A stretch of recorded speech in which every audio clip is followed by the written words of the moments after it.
Abra sua Bíblia comigo no livro de Levítico, capítulo 1. Glórias a Jesus. Coloca aí para mim. Levítico, capítulo 1, versículo 1, diz assim: O Senhor Deus chamou Moisés e de dentro da tenda sagrada mandou que ele desse aos israelitas as seguintes leis a respeito dos sacrifícios. Então Deus chama Moisés e dá uma ordem para Moisés, amém? Aí ele diz assim: quando um homem oferecer um animal em sacrifício a Deus, o Senhor, ele poderá escolhê-lo do seu gado ou do seu rebanho de ovelhas e de cabras. Se ele oferecer um animal de seu gado para ser completamente queimado no altar, então deverá ser um touro sem defeito, para que o Senhor o aceite. Para que o Senhor o aceite, o homem levará o touro até a entrada da tenda sagrada. Ali, ele porá a mão na cabeça do animal, a fim de que seja aceito como sacrifício para conseguir o perdão dos seus pecados. O homem matará o touro ali na frente da congregação, da tenda sagrada. E os sacerdotes, que são descendentes de Arão, oferecerão ao Senhor o sangue do animal e depois borrifarão com ele os 4 lados do altar que está em frente da tenda. Em seguida, o homem tirará o couro do animal e depois cortará o corpo em pedaços. Os sacerdotes acenderão fogo em cima do altar, arrumarão a lenha sobre o fogo e colocarão sobre ela os pedaços do touro, a cabeça e a gordura que cobre os intestinos. O homem lavará os miúdos e as pernas do animal, que também serão queimadas no altar. O sacerdote queimará o touro todo como um sacrifício que tem um cheiro agradável a Deus, o Senhor. Feche seus olhos, por favor, e coloque a mão sobre o seu coração. Espírito Santo, nós te convidamos nesta manhã para que tu venhas sobre nós trazer um esclarecimento sobre cada uma das coisas. Oramos a ti para que tu possas nos revelar segredos que muitas vezes são difíceis de serem entendidos.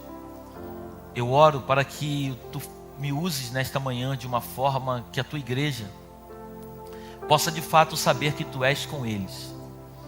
A minha oração é que o Senhor me esconda atrás da tua cruz e fale através dos meus lábios, em nome de Jesus. Amém e amém. Dê o melhor aplauso que você pode dar a Deus.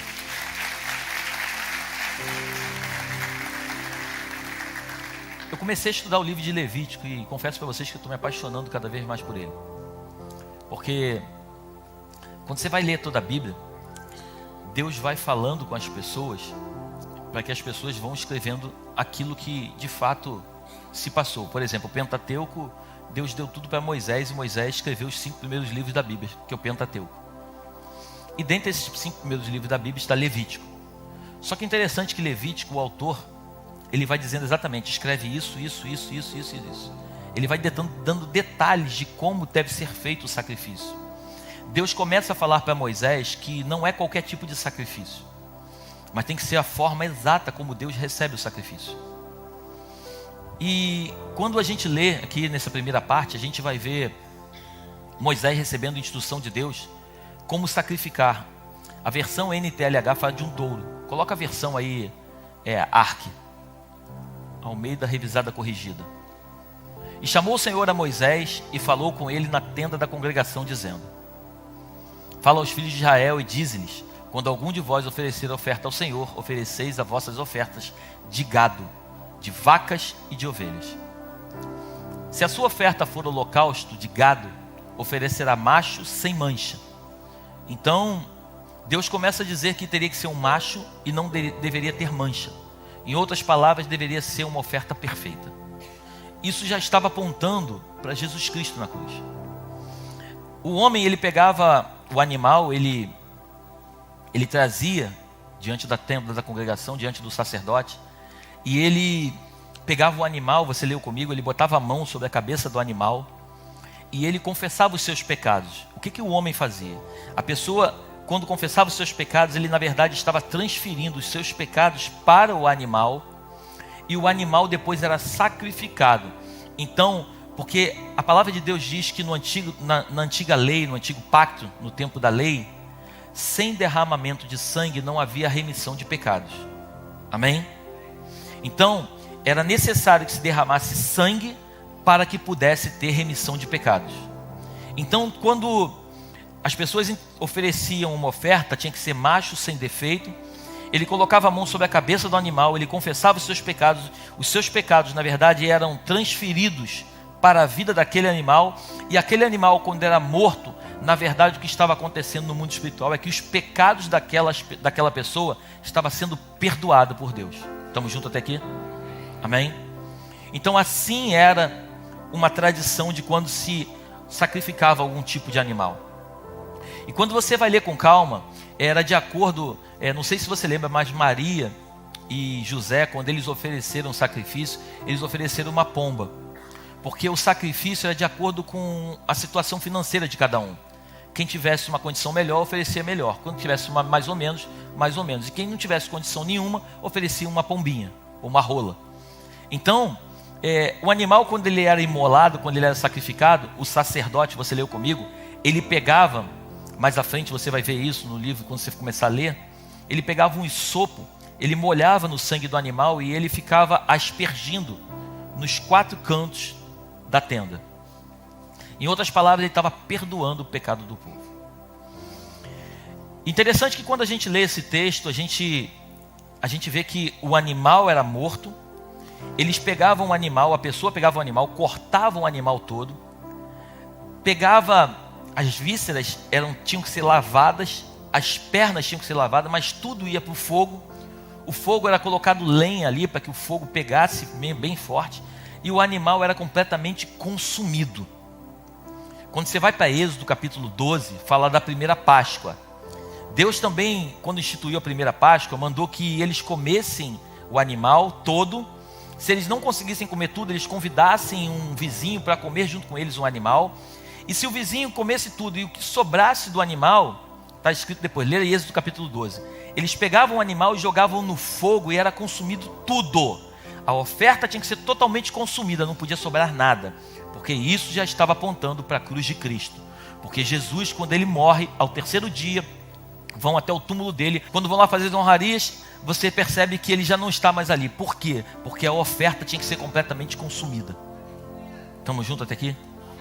Então a Bíblia, ela é um encaixe de coisas. Tudo que Deus fazia no Antigo Testamento, ele já apontava para Jesus Cristo no Novo Testamento.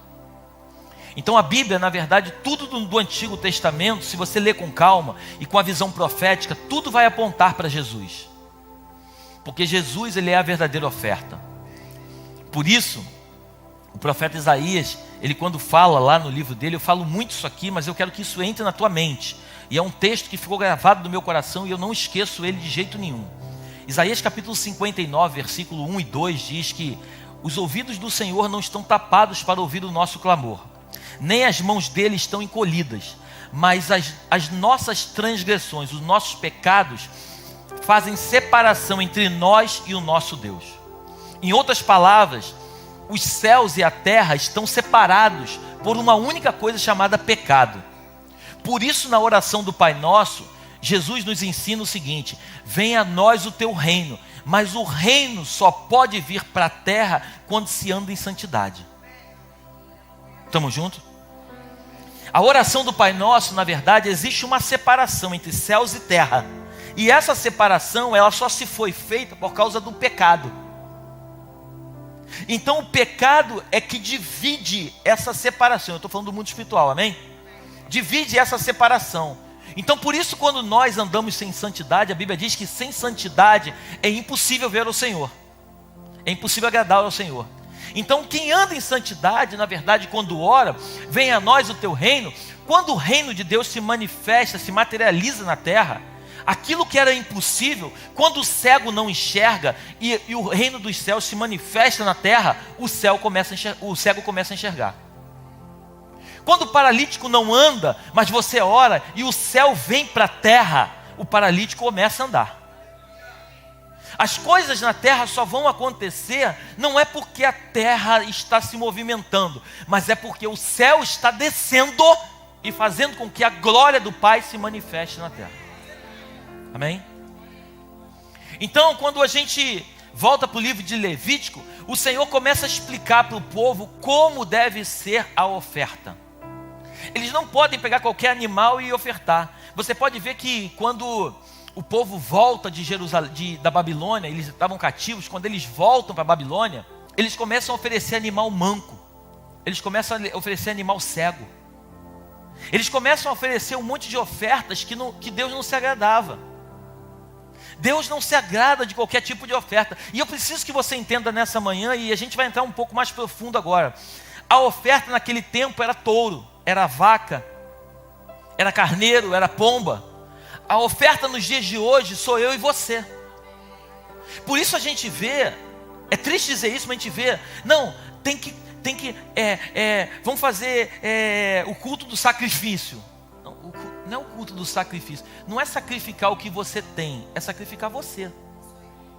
Porque não adianta sacrificar o que você tem se você não é sacrificado. Não adianta eu fazer a fogueira. Vamos fazer a fogueira. Não adianta fazer a fogueira se você não é a verdadeira oferta. Não adianta você colocar tudo que você tem lá, porque você acredita que vai ter mais, se você não está sendo queimado por dentro e não está sendo consumido pelo fogo. A oferta precisa consumir tudo que está em você, porque quando ela consome o que está em você, a Bíblia diz que é um cheiro agradável às narinas de Deus.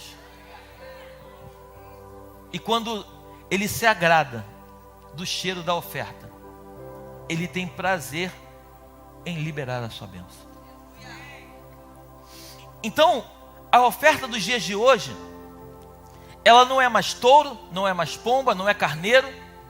A oferta dos dias de hoje sou eu e você, nós somos a oferta. Por isso eu comecei o culto dizendo que nós chegamos aqui não para receber de Deus, mas para entregar a melhor oferta. Em outras palavras, nós estamos dizendo o seguinte: Senhor, consome por completo, queima as pernas, queima as vísceras, queima a cabeça, queima tudo, consome tudo com o teu fogo, para que o Senhor se agrade de nós.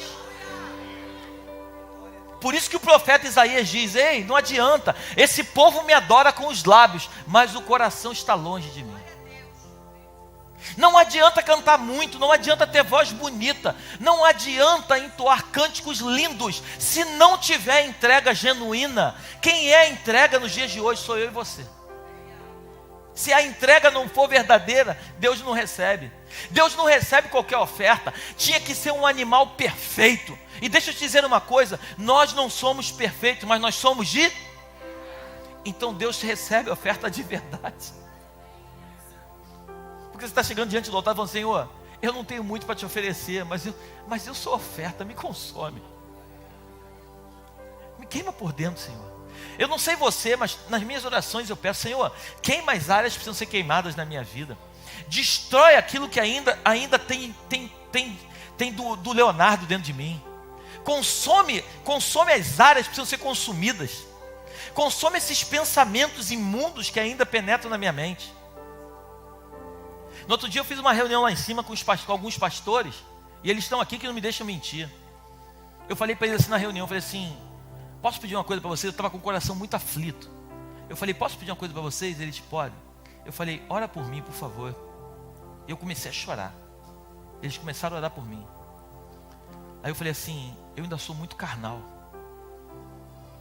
Muitas vezes as pessoas me tiram do sério, eu fico com raiva, eu fico com vontade de me vingar. Eu sou um pastor, eu não posso ter esses sentimentos. Eu comecei a chorar muito, muito, muito. Eu falei: Senhor, tira isso de mim, eu não quero viver isso. Eu não posso ser um dia muito espiritual e um dia eu ser muito carnal. Eu não posso um dia estar cheio da presença de Deus e amanhã alguém me faz uma coisa e eu querer me vingar porque alguém me fez mal. Tira de mim, Senhor, consome essa oferta. Queima dentro de mim, Deus, essas coisas que precisam ser queimadas. Entenda uma coisa: a gente nunca vai ser perfeito, mas a Bíblia diz que nós temos que lutar todos os dias para chegar à estatura de um varão perfeito. Nós não seremos perfeitos, mas se nós não buscarmos a perfeição, nunca iremos nos aperfeiçoar nele. É um dia após o outro. Por isso que ele diz que as misericórdias dele se renovam a cada manhã. Porque o que você fez de ruim ontem, hoje é uma nova oportunidade para você fazer diferente. E o sacerdote, ele ajudava ali a consumir a oferta. Mas é interessante que, coloca de novo para mim o texto na versão ARC. Eu quero ler com calma porque cada palavra tem um sentido. E chamou o Senhor a Moisés e falou com ele da tenda da congregação, dizendo: fala aos filhos de Israel e diz-lhes: quando algum de vós oferecer oferta ao Senhor. Eu pergunto para você, todos eram obrigados a oferecer? Não. Quando algum de vós oferecer. Ninguém é obrigado a oferecer. Você só oferece se quiser. Mas quando você oferecer, não ofereça do teu jeito, ofereça do jeito dele. Quando você oferecer, não faça como você acha que é certo. Ah, mas eu não concordo. Com todo respeito a você e amor, Deus não te chamou para concordar. Deus chamou para obedecer. Deus não te pergunta se você gosta ou se você não gosta. Ah, pastor, mas eu não gosto disso no culto. Não, Deus não te pergunta isso. Deus só simplesmente diz para você o seguinte: você pode ou não participar do culto, mas se você quiser participar, é da minha forma e não é da tua. Não estou falando da minha não, tá, gente? Estou falando da forma do Senhor. Amém? E ele continua dizendo: quando algum de vós oferecer oferta, porque nem todos são obrigados a oferecer, ofereceis as vossas ofertas de gado, de vacas e de ovelhas. Se a sua oferta for holocausto de gado, oferecerá macho sem mancha. A porta da tenda da congregação a oferecerá, de sua própria vontade. De sua própria vontade. Ninguém é obrigado. Perante o Senhor. E porá a sua mão sobre a cabeça do holocausto, para que seja aceito por ele para a sua expiação. Depois degolará o bezerro perante o Senhor.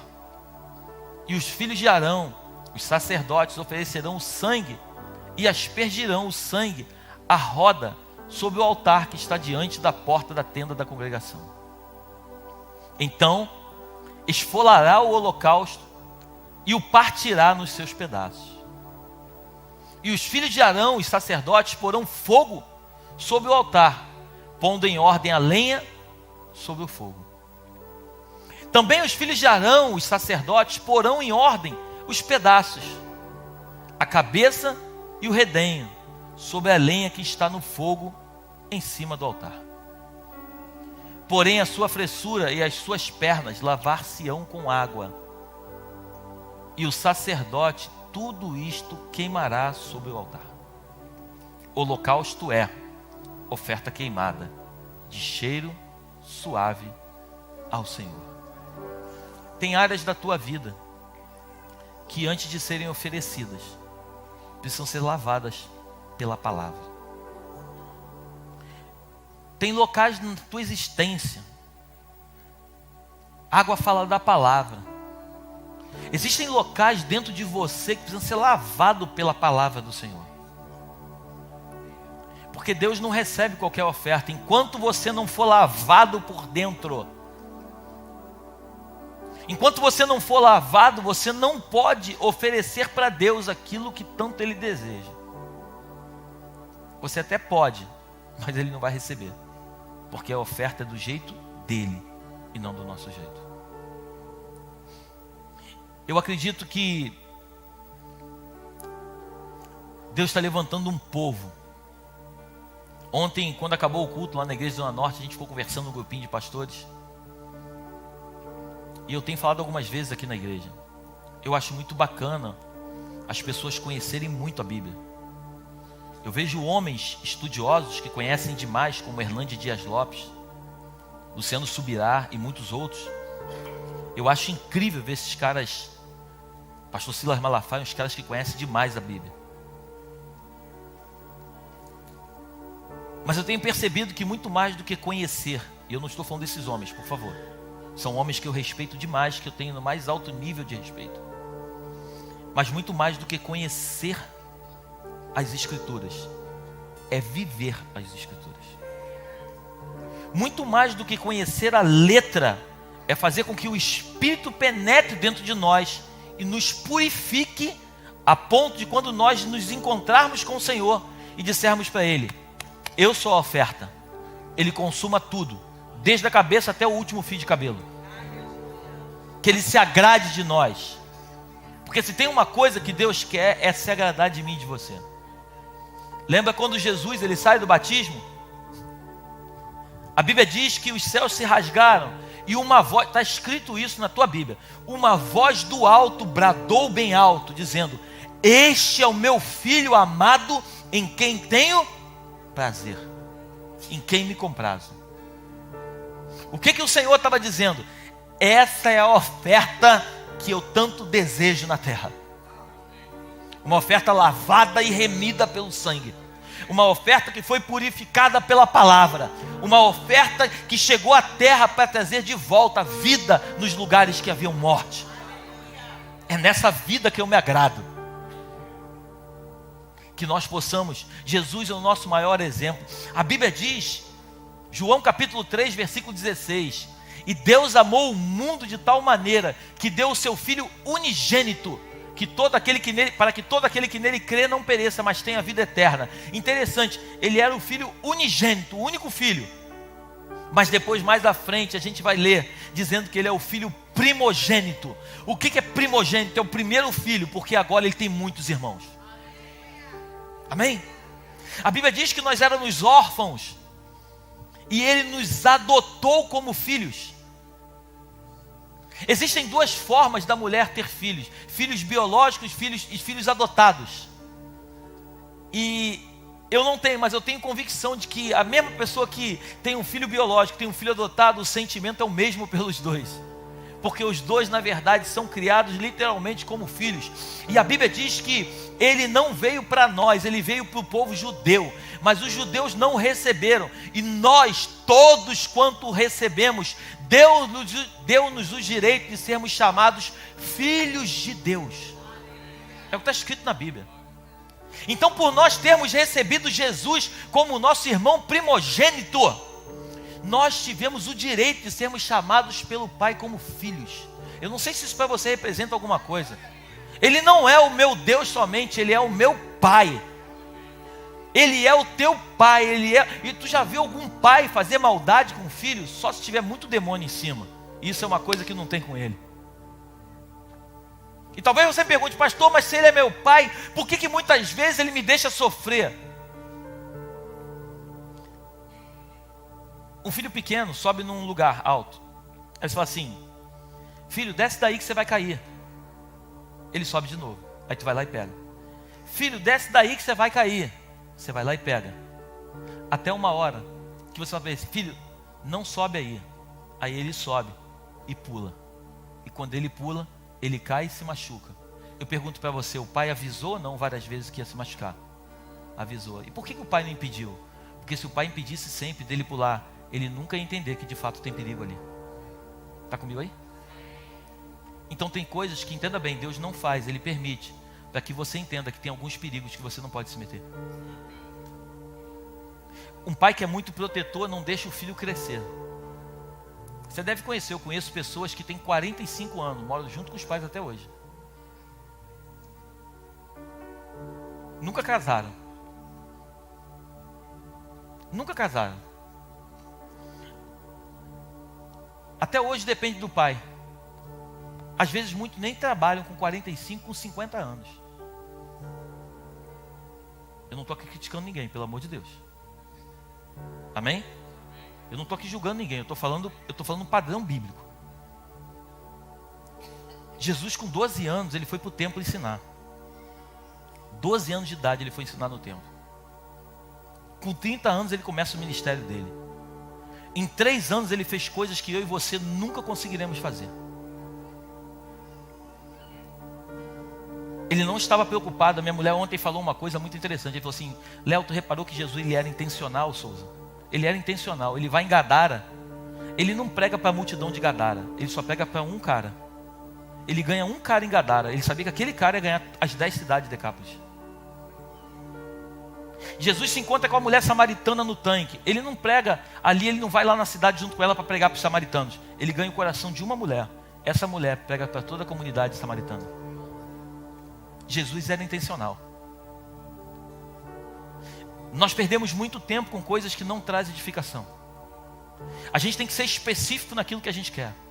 A gente tem que tocar nas pessoas certas para poder que o evangelho chegue no lugar onde a gente quer que venha chegar.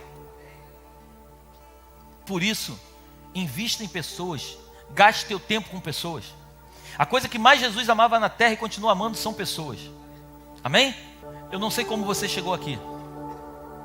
Eu não sei como está a sua vida, tanto ela espiritual, como sentimental, como financeira. Mas uma coisa eu tenho convicção. Se você fizer como esses homens que ofereciam as ofertas perfeitas, eu posso garantir para você que o Senhor vai receber a tua oferta. Ele vai sentir o cheiro agradável nas suas narinas. E Ele vai responder aquilo que tanto você deseja. Nos ensinaram. A palavra de Deus diz que vinde a mim como estás. Mas a Bíblia não diz, continue como você chegou. Você pode chegar até a presença de Deus completamente destruído. Mas se você já caminha com Ele, já é momento de você começar a ter uma transformação de vida. Quando a gente lê a passagem do filho pródigo, Lucas capítulo 15, o foco é em cima do filho pródigo. Mas se a gente parar para refletir, o problema daquela casa não era o filho pródigo, mas era o filho que ficou em casa. Porque o pródigo, ele, em algum momento da sua trajetória, ele se torna rebelde. Ele sai de casa, ele gasta tudo, mas a Bíblia diz que ele cai em si e ele volta, porque ele sabe que dentro de casa tem alimento. Entenda bem, ele só voltou por causa da necessidade que ele passou. Mas o filho que estava em casa não concordando com os padrões da casa que ele vivia. A Bíblia diz que ele fala para o seu pai: tu vai dar uma festa para esse cara que acabou de voltar? Aí o pai fala assim: mas ele é teu irmão. Meu irmão? Eu estou contigo há tanto tempo, tu nunca me deu nada para poder me divertir com os meus amigos, e agora ele volta gastando todo o teu dinheiro e você quer dar uma festa para ele? Não, filho, você não está entendendo. O teu irmão estava morto e ele voltou a ter vida. Filho, deixa eu te falar uma coisa. Você vive dentro da minha casa, tudo que é meu é teu. Você só não tem o que você não quer, ou talvez você nem saiba o que você tem. O grande problema são os irmãos mais velhos que vivem dentro da casa, que têm direito a uma herança e não têm conhecimento disso. Ou às vezes até têm conhecimento, mas são rebeldes. Ao invés de agradar ao Pai, estão muito mais preocupados em agradar a si. Que essa manhã seja uma manhã onde o Espírito Santo venha tratar no nosso coração e tirar qualquer tipo de impureza, mágoa ou tristeza que exista dentro de nós. Porque a oferta tinha que ser perfeita. E você é oferta nessa manhã. Eu quero te convidar a fechar os seus olhos, eu quero orar contigo. Se existe alguém nessa manhã que quer entregar uma oferta verdadeira a Deus, eu não digo oferta de dinheiro, eu digo você como oferta. Se tem alguém nessa manhã que quer se entregar como oferta, para que o Espírito Santo de Deus trabalhe no seu interior, e o Senhor venha receber a sua oferta e fazer a transformação necessária, eu quero te convidar, saia do teu lugar e vem aqui na frente. Vem aqui à frente que eu quero orar por você. Glória a Deus.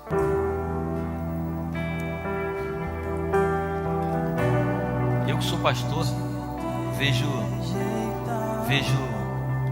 pessoas com cargos aqui na igreja sendo humilde o suficiente de vir aqui à frente dizendo: eu preciso. Se eu que sou homem me agrado disso, eu fico imaginando Deus. Porque não importa o cargo que você tem, não importa quem você é. Às vezes a gente fica assim: o que vão pensar de mim? Esse é o grande problema da sociedade. O que vão pensar de mim? A gente vive mais para o outro do que para a gente. A gente está preocupado com o que o outro vai pensar, e não o que o Senhor vai pensar de nós. Se eu tivesse aí, eu teria sido o primeiro a vir aqui. Eu sei que tu estás aqui, Senhor. A tua palavra diz que quando os santos se reúnem, Deus, no meio da congregação, o Senhor se faz presente.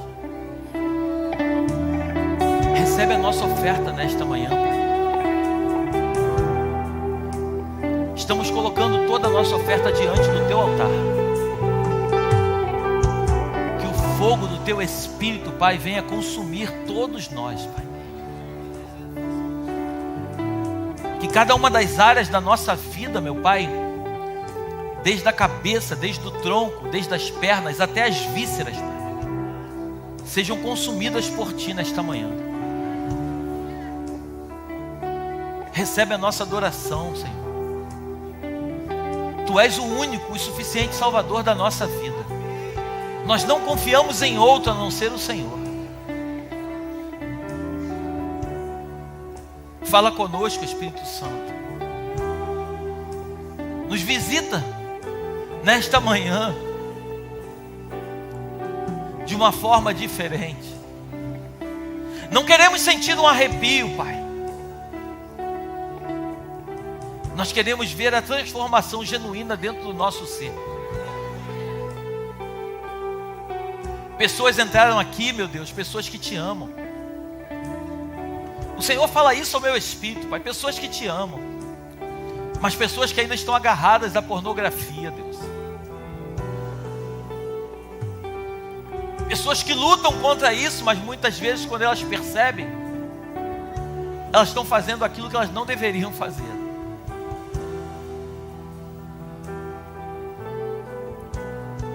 A minha oração esta manhã, Deus, é: consome a oferta, Deus. Queima tudo, Deus. Queima tudo aquilo que não provém de Ti, Pai. Desejos mundanos, meu Pai, que caiam por terra nessa manhã. Tronos, meu Pai, que não são Teus, que foram estabelecidos dentro de nós, que sejam destruídos nesta manhã, pelo poder do nome de Jesus. Recebe a nossa oferta, Senhor. A Tua palavra diz que quando Elias ele vai lutar contra os profetas de Baal, a primeira coisa que ele faz é restaurar o altar. Restaura o nosso altar, Senhor. Restaura o nosso altar de adoração, Senhor. Depois do altar estar restaurado, a Tua palavra diz que Elias ele clama, e o fogo desce do céu de uma forma tão intensa que consome de uma só vez toda a oferta com as águas que Elias tinha colocado nas canaletas em volta do altar.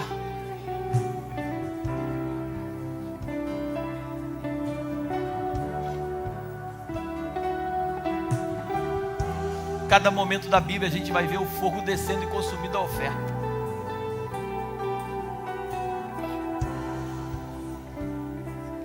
Obrigado, Deus, por esta manhã. Estabelece a Tua glória, Pai, dentro de nós. O Brasil precisa de homens de governo, Pai. Não governo na posição política, Pai, mas governo dentro de si, Pai. Homens que não têm cargos, mas são de fato levantados por Ti como autoridades nesta terra. Mulheres cheias do Teu Espírito, que qualquer tipo de ambiente que chegam transformam, Pai. Eu abençoo cada uma das pessoas que vieram à frente. Eu abençoo aquelas também que não vieram, mas que estão com seus corações quebrantados, meu Deus. Eu peço a Ti que haja um revestimento do Teu Espírito sobre nós, Pai. Leva-nos para os nossos lares debaixo da Tua proteção e da Tua graça. Que o Teu anjo, meu Pai, vá diante de nós, nos conduzindo pelo único e verdadeiro caminho. E que a Tua glória, meu Deus, a Tua glória se faça presente todos os dias dentro do nosso lar, Pai. Obrigado por esta manhã, Pai. É o que nós pedimos e te agradecemos. No nome de Jesus. Amém e amém. Que Deus nos abençoe. Amém.